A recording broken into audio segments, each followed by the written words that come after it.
Fala, meu povo, tudo bom com vocês? Espero que esteja tudo bem mais uma vez. Muito bem-vindos aqui à Bagunça. Meu nome é Felipe. De volta ao lar, tava gravando do trabalho, só que tava tendo muito eco, tava muito complicado, então eu consegui flexibilizar um pouco a minha rotina para poder voltar a gravar de casa, né? Espero que dessa vez dê tudo certo e a gente consiga dar uma continuidade maneira nos estudos. Vídeo de hoje, gente, vou falar sobre o governo JK, muito interessante. Governo que sucedeu o governo do velho Getúlio. Para você que está caindo aqui de paraquedas, isso aqui é um resumo do livro História Concisa do Brasil, do Boris Fausto. Livro bacana pra caramba. Cai basicamente em tudo quanto é que é edital de concurso na área de História, vestibular também. Tem a playlist aqui no canal, com ele todo divididinho por partes. Muito interessante. Dinâmica aqui também é muito simples, galera. Esse texto que vocês estão vendo está aqui no meu monitor e eu vou trabalhar eles de forma dinâmica com vocês. Convido a ficar até o fim. Se o conteúdo for útil, for legal para os seus estudos, deixa aquele joinha, se inscreve aí no canal. Sempre que dá eu estou postando resumo de texto. Inclusive eu tô com uma série sobre escravidão muito boa para poder começar. Em breve eu vou começar. E é isso. Bora pro pau. Governo do JK, galera. Vamos lá. Durante o governo dele, durou de 56 até 61, o clima aqui no Brasil era muito mais tranquilo do que nos anos anteriores, né? Depois do governo de Getúlio e do choque que foi causado pelo suicídio do Getúlio em 54, muita gente sentia, né, que o país estava entrando nos trilhos, a economia cresceu rápido pra caramba, e o próprio JK resumiu isso, gente, no famoso lema, todo mundo careca de saber, mas só para reforçar, e também é importante anotar, se você não souber, 50 anos em 5, ou seja, a ideia era fazer o Brasil se desenvolver, gente, em poucos anos, o que ele normalmente levaria décadas para poder se desenvolver. Inclusive a construção de Brasília do zero, gente, estrategicamente no meio do país, virou-se um grande símbolo, né, desse progresso, desse sonho de modernização que o JK passava para a população. As Forças Armadas, principalmente o Exército, gente, no geral, eles aceitavam a democracia e não queriam acabar com o regime democrático naquele momento não, gente.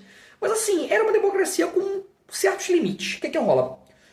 O foco dos militares era manter a ordem, né, evitar conflitos internos e, acima de tudo, isso é legal anotar, o objetivo máximo, principal, né, o objetivo alfa do exército era combater o comunismo, gente. O comunismo era visto como a grande ameaça. Eu vou bater muito nessa tecla, anotem, né? Mesmo assim, mesmo com esse pensamento, o exército ele não era de todo unido, gente. Tinha divisões internas. De um lado, estavam os chamados oficiais nacionalistas, anota aí, né? Esses caras eles defendiam mais autonomia para o Brasil. Alguns até tinham simpatia por ideias de esquerda, né? Até algum diálogo ali base com os comunistas. Já do outro lado estavam os chamados purificadores da democracia. Pelo nome hardcore, vocês já imaginam mais ou menos o alinhamento dessa galera aí, né? Eles achavam que a democracia estava assim em perigo. E para eles um golpe militar podia ser necessário para poder impedir o crescimento, né, dos sindicatos, né, consequentemente também do comunismo. Ou seja, assim, apesar do clima de progresso e de estabilidade, né, do governo JK, esse clima todo que ele passou, já existiam, gente, tensões, conflitos de ideias, né, que mais tarde isso tudo ia ajudar a explicar a crise política que rolou. Quando o Juscelino ele virou presidente, uma das prioridades do governo dele foi diminuir a desconfiança dos militares, inclusive, né? Para isso, ele defendia assim, a ideia de juntar o desenvolvimento econômico com a ordem, né? Mostrando assim que o país podia crescer, né? Sem virar uma bagunça ou cair nas garras do comunismo. Ele também fez questão de agradar as Forças Armadas em pontos considerados pontos práticos, né? Qual eram esses pontos? Aumento salarial, investir em reaparelhamento militar, né? Armas, equipamentos, estrutura também, né? E, além disso, colocar militares em cargos importantes dentro do Estado, né? Tem dois exemplos aqui, né? A Petrobras e também o Conselho Nacional do Petróleo, né? Isso tudo aí ajudava a manter os militares mais tranquilos, né? E com o pensamento mais alinhado para o governo, né? Um cara-chave nesse progresso aí, General Henrique Lott. Vocês ouviram falar bastante dele, vão ouvir falar mais ainda, né? Ele foi o ministro da Guerra durante basicamente todo o governo JK.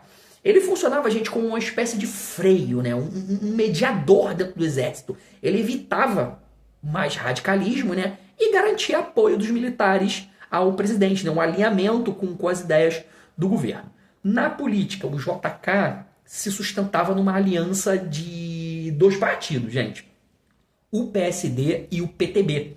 Eles basicamente dominavam o Congresso naquela época, né? Essa aliança aí, ela funcionava, só que ela não era perfeita não. O que rola? O PSD, ele representava um getulismo mais moderado, né? Era ligado mais às elites, aos políticos tradicionais e também à máquina do Estado. Já o PTB, gente, tinha um getulismo mais popular, né? Mais próximo dos sindicatos e dos trabalhadores. Para essa parceria aí dar certo, os dois lados eles precisavam evitar os exageros. E nisso aí o JK ele foi bem habilidoso, gente. Ele conseguiu manter esse equilíbrio, né? Segurar os conflitos entre os partidos durante a maior parte do governo dele. Falando um pouquinho da política econômica, né?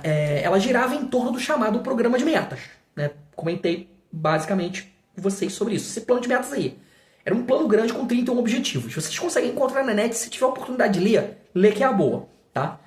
Aqui é um resumo, então é papum, né? O plano de metas era focado em desenvolver áreas consideradas essenciais para o país crescer. Qual eram essas áreas? Energia, transporte, alimentação, indústria de base, educação e, claro, né, a construção de Brasília, que eu falei que virou assim, a meta mais simbólica do governo, né? Nesse modelo aí, o Estado investiu muito pesado em infraestrutura, né? Ou seja, estradas, usinas, energia elétrica e assim... Isso aí ajudou pra caramba a puxar a industrialização do país.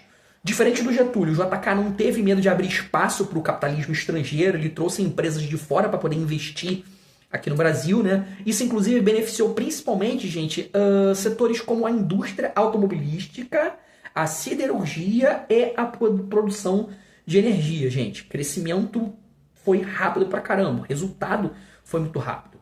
Aqui, entre 55 e 61, a produção industrial aumentou, galera, cerca de 80%. E o PIB nacional cresceu num ritmo alto também, né? Inclusive, ele foi melhor do que a média dos outros países daqui da América Latina, né? Um dos maiores símbolos disso aí, gente, foi a chegada das montadoras de carro no ABC Paulista. A região mudou, assim, completamente depois da chegada dessas montadoras e o Brasil entrou de vez no que era chamado de civilização do automóvel, gente. Era um modelo de desenvolvimento que era muito dependente de rodovias, carro e petróleo. Anota.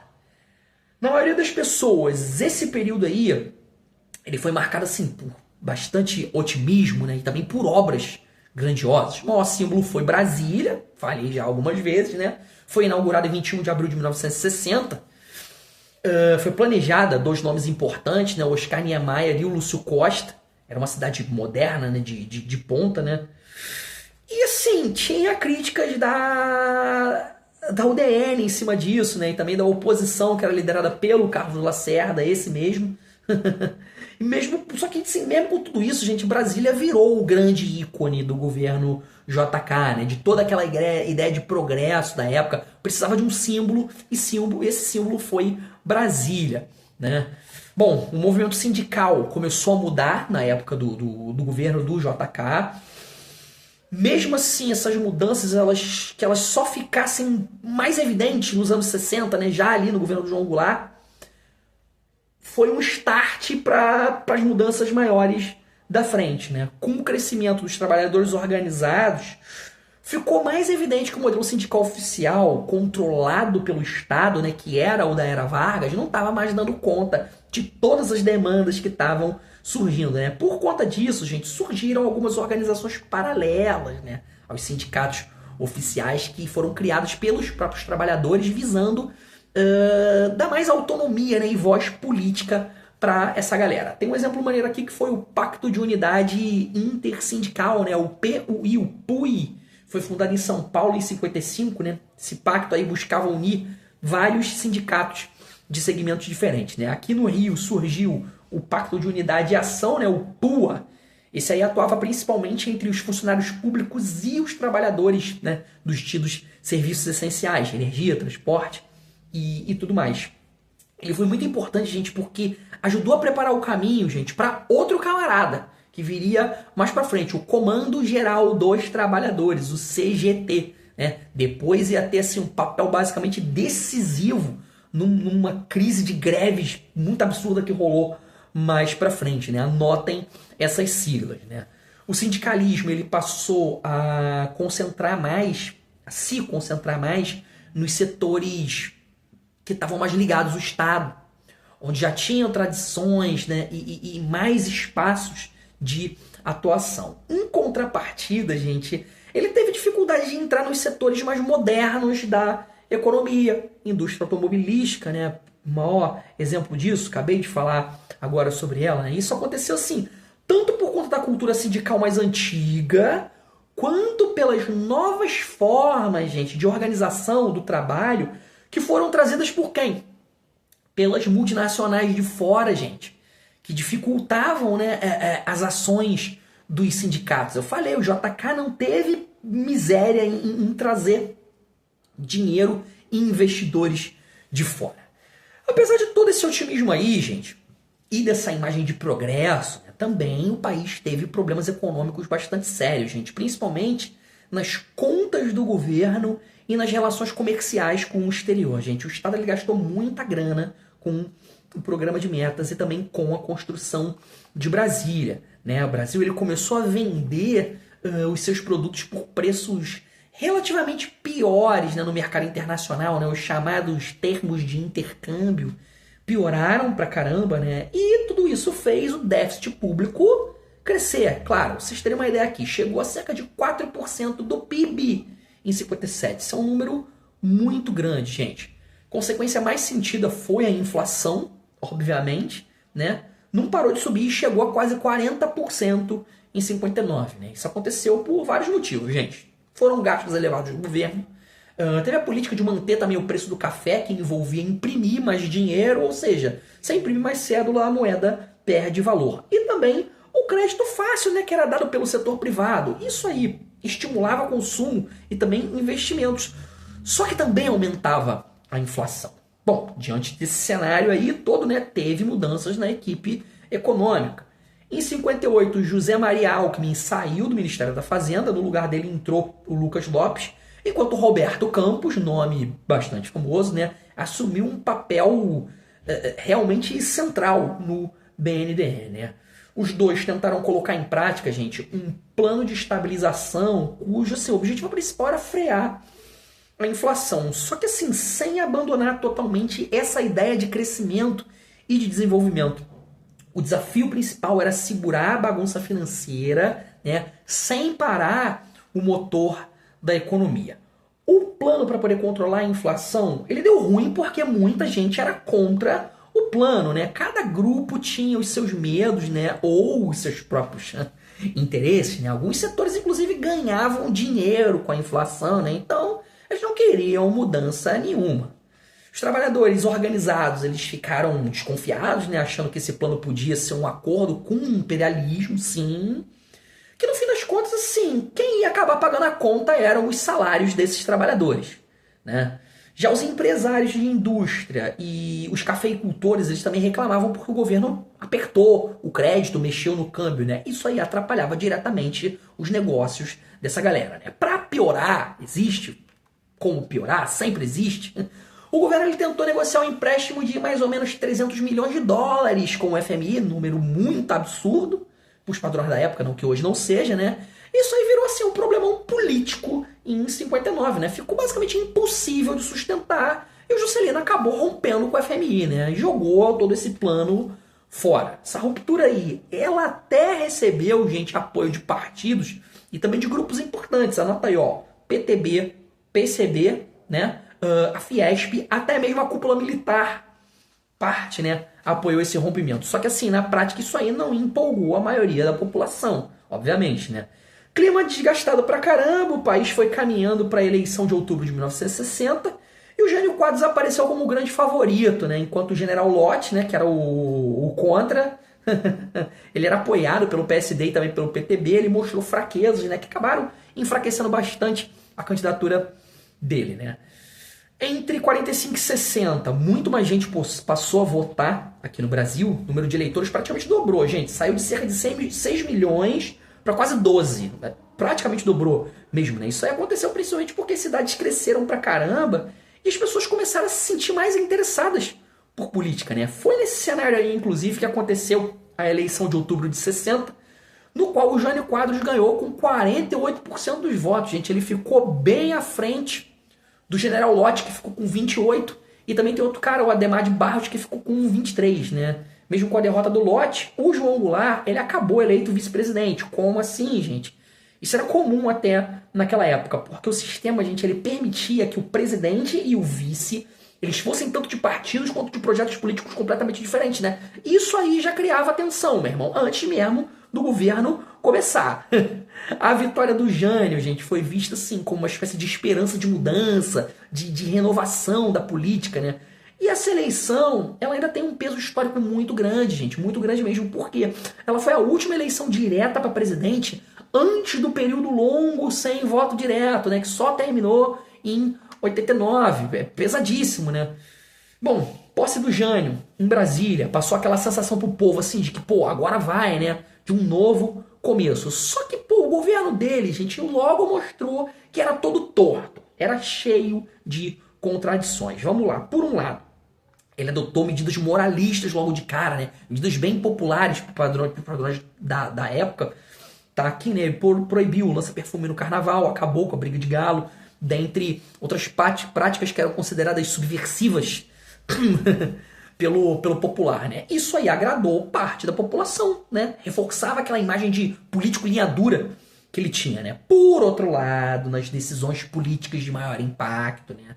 As tais decisões de verdade, ele conseguiu, gente, desagradar todo mundo ao mesmo tempo. Sim, isso foi possível, gente. Ele desagradou tanto a esquerda quanto os conservadores.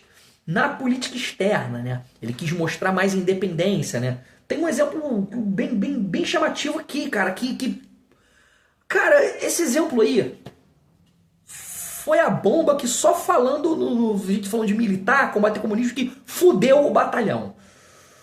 O Jânio condecorou o Che Guevara em 61. O presidente do Brasil condecorou o Che Guevara em 61 e o maior medo dos militares era combater o comunismo.